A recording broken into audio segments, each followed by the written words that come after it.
Ted DeCorsia in the Mickey Spillane mystery, That Hammer Guy.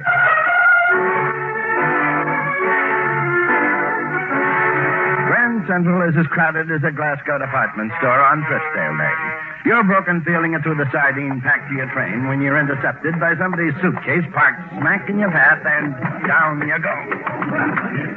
You're sprawled out like a frog on a dissecting board. Oh, I'm sorry.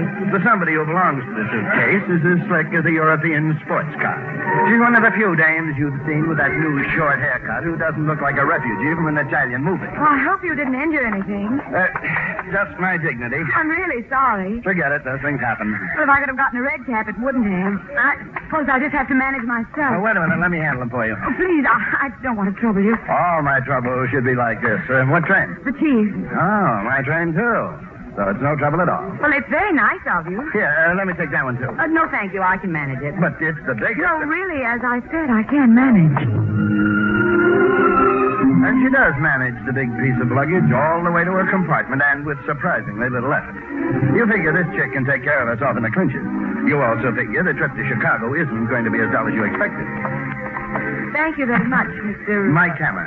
And so far, I only know you by the initials on your bag. And I can't go around calling you F.D., can I? The F is for Fane, the D for Dorado. Fane? It means holy. Fane, nice name. Oh, by the way, my roomette is in the next car. Oh, that's nice. Did I say something wrong? Well, I have no objection. It's just that my husband might. Oh, Mrs. Dorado. My husband could be along any moment. He was late. I'm sorry. Well, look, maybe the three of us can have a drink later in the club car. No, and it would be better if we should meet again, if you pretend you don't know me. Later, you're in the club car, putting your own personal brand on a couple of ponies of bourbon. There are some things about this dame that have made you as curious as a small-town gossip. First, that big grip she insisted on carrying herself. Second, the fact that she told you she was Mrs. Dorado when she was traveling with a spouse, when the conductor told you she's Miss Dorado and she's traveling solo. The third thing is the swarthy, chunky guy in the gray snap-brim hat. He's tailed you since you left Fane's compartment.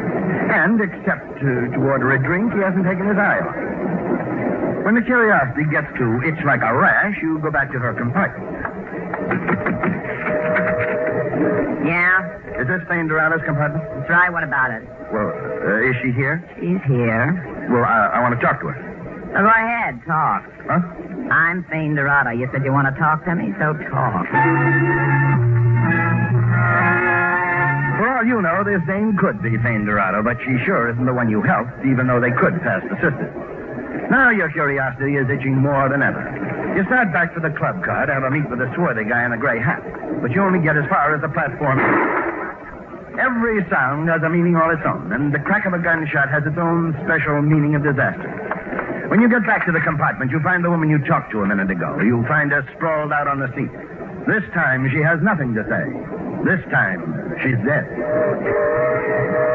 Now the twists start coming as fast as a souped-up jalopy. You can't find the swarthy guy. You can't locate the original Fane Dorado. When you get back to your roomette, that big grip of hers is on the chair.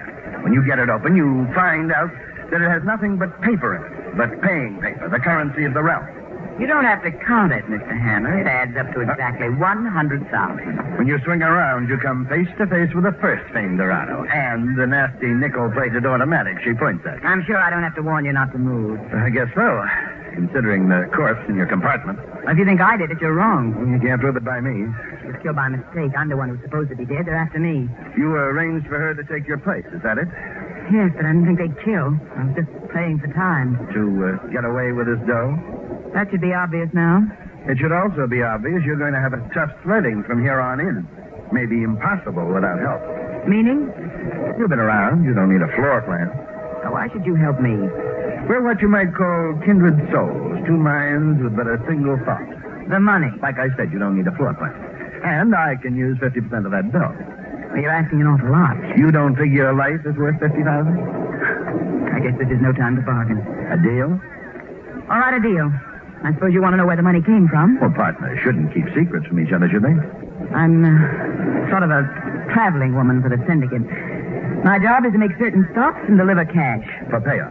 Yes, but the work started to bore me. And you figure there's no reason for all that money to go to other people. It could just as well be yours, you figure. One big killing in your sight. You come to the right conclusions quickly. How else would I get along? And after the big killing, it's going to be safe in sunny Mexico for you. How'd you know that? The Mexican visa in the grip. You get around. Like I I said. know. How else would you get along? You didn't tell me what your business is ordinarily. Ordinary business, odd jobs here and there, depending on how much they interest. This $50,000 caper is very interesting, I think. It can be more dangerous than interesting, Mr. Hammer. Well, every business is a gamble, I figure, and as long as we're in this business together, suppose you call me Mike and I'll call you Payne. Call me anything you like, just as long as we dissolve our business at the Mexican border. Anything else on your mind? Yeah. Now that we have a good understanding, one more thing. Which is? Get that gun out of my face. A thing like that between us doesn't make for a very sound or trusting partnership. You're in it up to your ears, and you're staying in till the bottom line is reached. There's a killer loose, and you figure he's not stopping until he gets that 100,000 and Shane Dorado. And now you're added to his list. The swarthy guy in the gray hat, the guy you pinpointed the killer, doesn't show up again. From Chicago, you and Fane fly to Brownsville, Texas. No sign of the swarthy guy at the Brownsville airport either. But Fane is as jumpy as a gun-shy hound on a firing range. Mike, you're positive he didn't follow us here? Absolutely. But he could have. Look, will you stop worrying? We're okay. He couldn't have. Hey! Wayne, honey. Well, of all the folks to run into in this little old corral. What? Now, don't tell me you don't remember old George. George Mitchell. None other, honey. Oh, long time no see. Huh? How many years has been? Oh, 10, I said. Oh, you're looking prettier than ever. What, you talk about a small world. Yeah. How's the family? Your brother Fred and your father? They're fine, George. Just fine. Oh, yes, sir. Yes, sir. Small world. Just happened to be here to see an old friend off, and who do I run into but you? Now, this gentleman couldn't be your husband, could he? No, George. This is Mike Hammer, a business associate. Well, pleased to meet you, sir. Mighty pleased to meet you. Thanks, Mr. Mitchell. Oh, just call me George. Everybody calls me George. Friendly state, this Texas of ours, you know. Mighty friendly in the Union. Yeah, I've heard. Well, nice seeing you, George. We've got to be going. Going? We have a reservation at the hotel, and there's some business we have to take care of. Now, honey, there ain't no kind of business that can't wait. Well, this can it, Mike? Oh, all the Well, now, you look here, Fane Dorado. No friend of mine's going to be holed up in any hotel room. No, sir. Not while I got that big empty house of mine. But, George, No, but- we're only staying overnight. I got a house big enough to hold a rodeo in. So you're not betting down in any hotel, even for just one night. No, sir. It's very nice of you, George, but... Look, I want to show off to you, Fane, honey, and show you what a mistake you made 10 years ago when you turned me down. Maybe you'll change your mind now, huh? Just wait till you see that house of mine. Just you wait. But I'd really love to, George, but Mike wouldn't hear of it, I'm sure. Look, Fane, you just don't turn down Texan hospitality. The reservation. Ah, don't you worry about that. George Mitchell will take care of everything. You just leave everything to old George, huh? He knows how to handle things. I wouldn't bet against it. You sound like a guy who gets along. Well, I gotta admit, I'm eating pretty regular. And you know how I did it, Fane, honey. You'd never guess. Art. That's how little old George did it all with fine art. You paint? Me paint? Well, I can't even draw a straight line. I've got myself an art gallery 5 years ago, and it's the biggest in the Southwest now. You know anything about art, Mike? Well, you got to see this here collection of mine. Maybe it ain't 57th Street, New York, but it's got a fast turnover, and that's what counts in any business, huh? Every time. Oh, by the way, Fane, what's your line? Well, Luggage, George. Fane and I are very much in luggage. George Mitchell's joint is big, all right. It's all Texan and 100 yards wide. You're surprised the floors aren't carpeted with wall-to-wall money. Like the rest of the place, your bed is king-sized and comfortable, but you can't enjoy the plushiness of it. You keep thinking about the thin slab other people might be sleeping on. People like that dame who was killed on the train. The dame sleeping permanently on a morgue slab. Early the next morning, you knock on Fane's door. When there's no answer, you walk in. She's not there. And you don't have to take a second look around to know that she didn't even sleep there.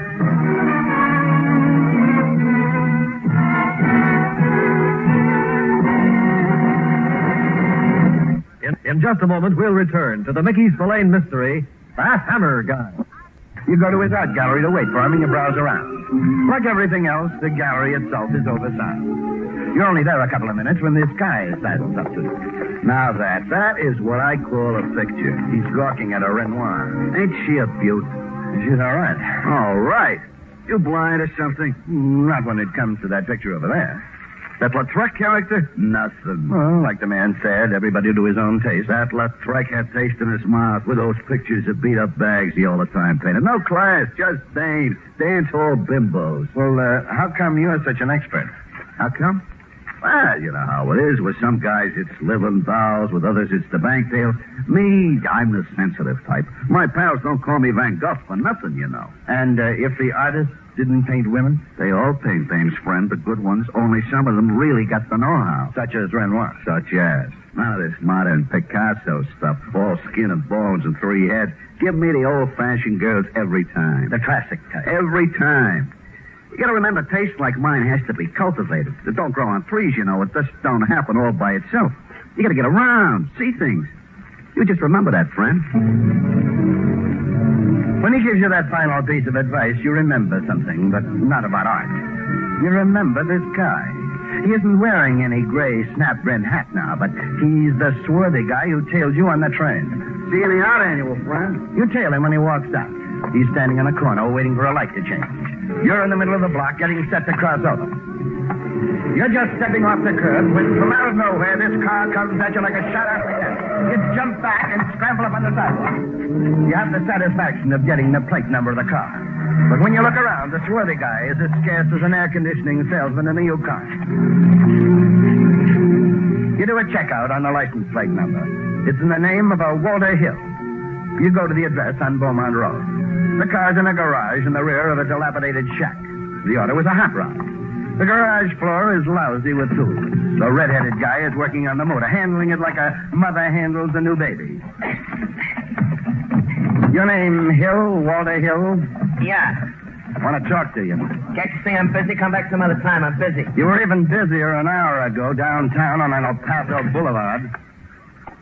What are you talking about? I'm talking about your driving, your fast driving. Okay, so I drive fast. I like it. What's so wrong about that? It was too fast for my comfort. Well, that's my hobby, cuz. Nothing I can't make a car do. You know, some people think cars are for when it's too far to walk. Look. Some people don't know what it means to get behind a wheel and really live. Man, that's something. You know, I mean, really something. Just to zip along. Is that something? But you weren't just zipping along. You were aiming. You know, you take one of these small jobs and really super up. 65 in a second I can do on this cut down, Lizzie. Man, talk about your living. I'm talking about dying. You were aiming to get me. Now tell me why. Tell me. Let go. Tell me. Let go, will you? I'm just a hot rodder. Town's loaded with them. Go bother one of the others. You bothered me. Now tell me who put you up to it. Look, mister, I didn't see you step off the curb. Not much you didn't. You swung in from the other side of the street. Now, do you want to talk to me, or would you rather talk to the cops downtown? Okay. But if I tell you, you won't turn me in. I'll think about it. Let's have it. Well, this guy gave me $10. What guy? I don't know his name. I just got his telephone number. I was supposed to call him when I finished the job. What's the phone number? Like, I got it right here in my pocket. Here. That's the number, Hammer. This rod, another kind of hot rod with 6 hot cylinders on it. And this time I'm not missing. You're doing this for dough. That guy with the car bug's got expenses. You think these tools don't cost an arm and a leg? You can afford to tell me who the guy is now. What good will it do you to know now? You're a sucker, Hill. You have to pay the price tag on this one all by yourself. I'm not afraid to take chances. I get caught, that's my tough luck. But nobody's going to catch me anyway. It's going to look like another hit-and-run accident. You're going to get hit, and I'm going to run. Get in, Hammett.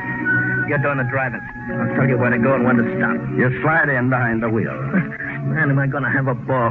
$100. $100. Now you know what you're worth on the open market. This is my best day. You're worse. Hill starts to get in next to you, but he doesn't make it. Not lucky. He falls like a piece of cut string, and he's as lifeless. For a second, you don't know who to thank for your life. Then he comes around the side of the car. You wouldn't have enjoyed the ride anyway, Hammer. He's the guy who tails you on the train. The guy you talked to in the art gallery. The same swarthy guy, except for his manner of speech. Something bothering you? Well, I guess I shouldn't look a gift life in the mouth, but the way you talk now... That was just a pose for Thane Dorado and her friends. I discovered just a while ago, Hammer, that you really weren't one of those friends. Well, how come you know so much? I guess this credential card of mine will answer your questions. Detective Sergeant Fred Galax, Los Angeles. Yeah, I've been on Thane Dorado's tail ever since she made the request for the Mexican visa. Well, then you know the whole setup, who she's tied in with. Yeah, I know everything about her and the tie-in with the syndicate, but I don't know who killed that dame on the train. Well, the way I figure, Thane herself is the key to that. Yeah, but go locate the key now. For all I know, she could be over the border by this time. No, she isn't. I wish I could be that sure. You can. But you don't know where to locate her, do you? Wherever I am, that's where she'll turn up eventually. I guarantee it. You tell Fred Gallix you're going back to George Mitchell's house. He can reach you there. Mitchell's maid tells you that Mitchell hasn't come home yet, and that she hasn't seen Fane at all. So you go up to your room to do some waiting. The second you open the door, though, you know that you won't have any waiting to do. One more step, Mike, and I'll blow your brains out.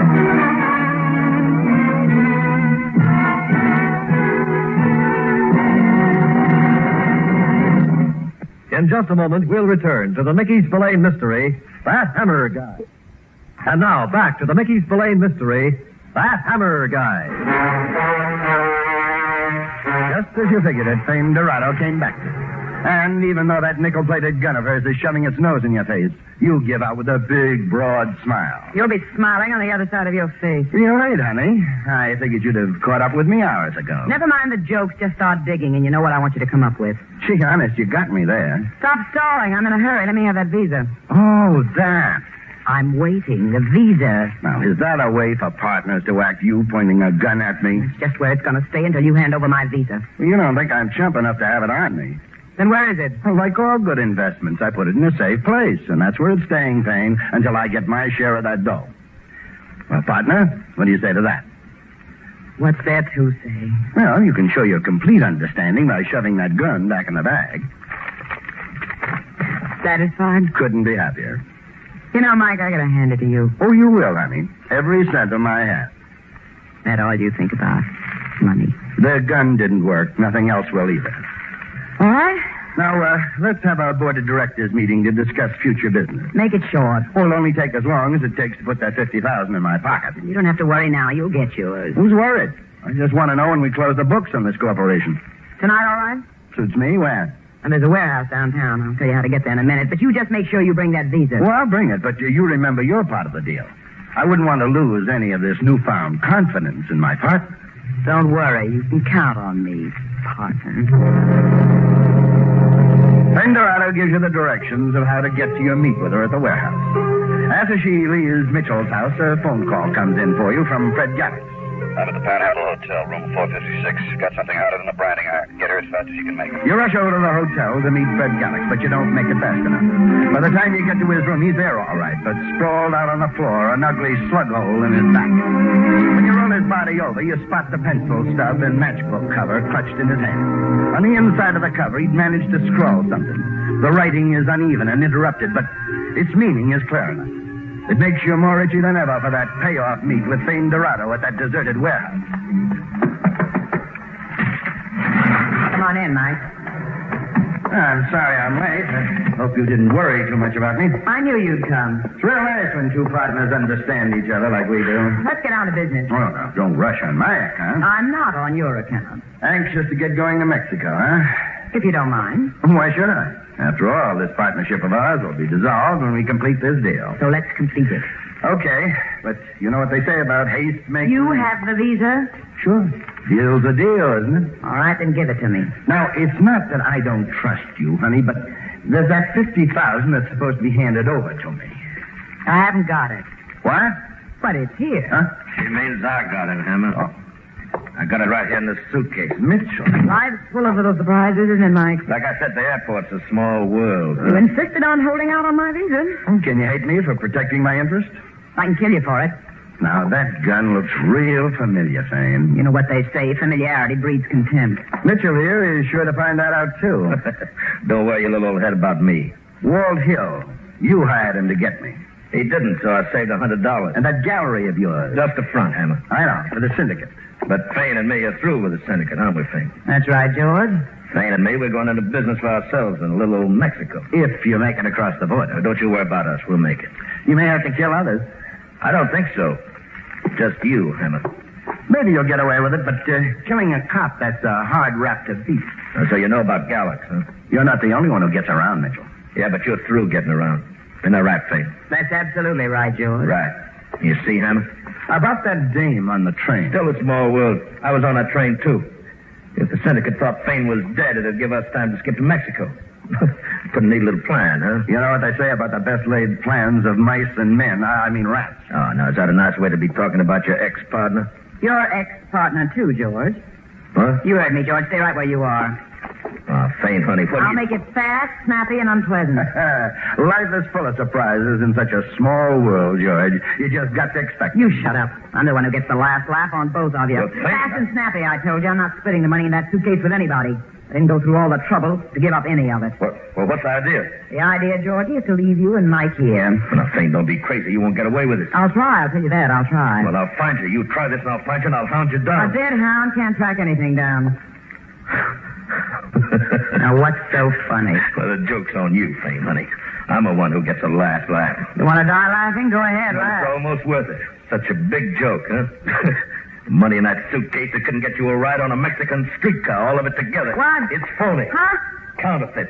You're lying. Well, go ahead, look for yourself. Not worth the paper it's printed on. I made the switch yesterday. I was going to meet you in Mexico City next week. Yeah? I wasn't ever going to meet you again. Now, I ask you, who's got the last laugh, huh? You stop it. Stop it. I'll kill you just for laughing. Oh, no, you won't. You want that money too bad. You won't do nothing. A real big joke, huh? Enjoy yourself while you can, Mitchell. Well, what's going to stop me now? Fred Gallic. What? Well, he's dead and you know it. In a way, he isn't. What are you talking about? I'm talking about that gun you're holding. Take my advice. Drop it. Are you crazy? There are cops at every window. Oh, sure. There's one at that window behind you. Of course. You're right. That window there. To your left. Even though he was dying, Gallix managed to scribble a note to me about your setup at the art gallery, Mitchell. It wasn't hard for me to put two and two together. So I fixed it for the cops to be here for this final business deal of ours. Now I ask you both, who's got the last laugh?